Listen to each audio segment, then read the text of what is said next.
I wouldn't place very high odds in this happening at all. So I think the prior here is that the U.S. government, generally speaking, doesn't have a track record of doing proactive fiscal stimulus, right? It just doesn't sort of try and anticipate economic drawdowns and do fiscal expansion in anticipation of them. After there's actual real economic damage, it has a much better track record. Congress, basically 4 out of the last 7 recessions, you did get a fiscal response.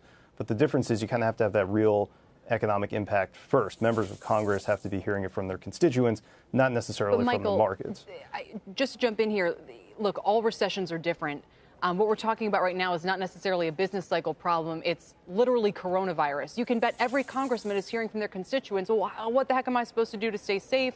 My supermarket shelves are empty. I can't get baby wipes. What am I supposed to do? You name it. Don't you think this would be exactly the right place to do, again, not some bland fiscal stimulus package, but targeted things like maybe a payroll tax cut that could help labor right now, support businesses, rent relief, loan relief. I mean, wouldn't this be exactly the kind of time to try that instead of the broader tool of monetary policy? Yeah, well, I think there's a difference between a sort of tax cut specific stimulus versus a variety of other things that might be more on brand for the Democrats to sign on to, right? So upping the budget for the CDC, for example, those types of responses, which don't necessarily have to trip into the politics of doing a fiscal expansion. But if you're just talking about something that investors would get excited about, i.e. a relatively large deficit finance tax cut, I think that is probably off the table until things get worse. What if you had something that was, as Michael suggests, more targeted? Well, for example, there may be lots of parents who are going to have to stay home because school's shut. Yep. So you either give them sick pay from the federal government, or you require businesses to pay them sick pay. Yeah, I they think don't have it. And both Jim Cramer hinted at it, and Steve Leisman explicitly talked about using a FEMA-like vehicle to bring help to those who need it most, whether it's restaurants that close down for a lack of traffic or companies that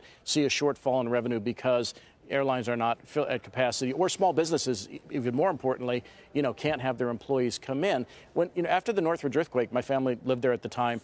My sister got a check after her apartment complex was condemned within a matter of 2 days for $5,000. FEMA officials were out in the field. We have the capacity to bring relief for a non-financial emergency. This is much more like a natural disaster in some ways than it is a systemic financial crisis, in which it's no way parallel. Look, the Fed, I think, did the right thing. And I said to you a week ago that this is going to be a titanic struggle between the pace of news we get on virus and the types of response we get from the federal government. And yet, just as you were saying this, and you're talking about FEMA or Hurricane Sandy, Michael, Ron, both of you jump in here, and a massive stimulus package for the economy. I have no idea whether all of that is needed, but I was sitting there going, yeah, but there's still only 100 identified cases in the United States. It may blossom big over the next 10 days. We don't know, and some people think it will. So are we being prudent in talking about these kinds of responses early before it gets bigger? Or are we being a little alarmist? Well, no, I don't think we're being alarmist, given the disruption that you saw in China. And you saw maybe 80,000 cases in China. You saw 2,000 deaths.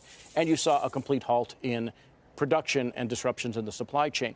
Where I think you can be preemptive is, one, to establish a protocol by which you would deliver any necessary aid, and two, reinstate the pandemic response team that the president fired 2 years ago. We don't even have that mechanism in place to deal with the illness should it spread faster and farther than currently anticipated.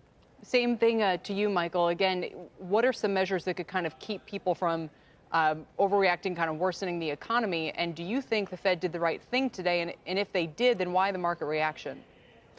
Well, I think that the response you're getting is the only response that's kind of possible given the set of constraints inside of the government right now, which is, I do think that the administration is probably highly incentivized to help out the economy proactively here. It just has limited ability to do so.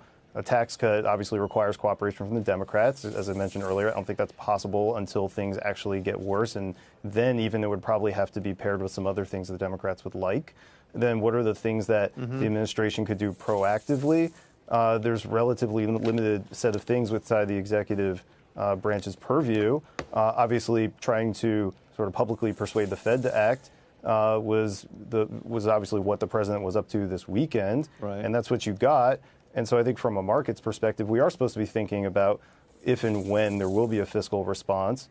But what you've got so far, I think, is really what was possible, and that's the way to think about this going forward. What is actually possible given those constraints? We need to wrap up here, Ron. You were shaking your head in disagreement there, but I only think that it's not a question of going before Congress and trying to ram this through a legislative process that we know is, in this environment, a place where give and take simply doesn't happen, and it wouldn't happen quickly. So again, using the federal government's mechanisms like FEMA and other disaster relief types of departments, you can set up for the potential that this gets worse. It does not have to go through Congress. And again, the administration keeps pointing the finger at the Fed, keeps pointing the finger at Congress.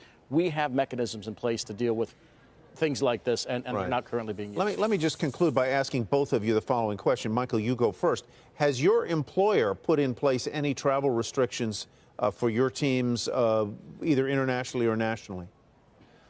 Yeah, I mean, I don't think we're doing anything all that different than anyone else, just sort of being watchful with regard to whether or not travel is essential.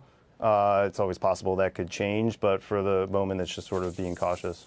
It's kind of 50-50 in my case. I mean, there's some international travel, and Schroders is an international firm, so they're looking at Asia askance. But I'm going to L.A. tomorrow, on a plane to do some speaking for them, and nothing's been canceled, and I've not gotten any indication that there's any travel restrictions at the moment.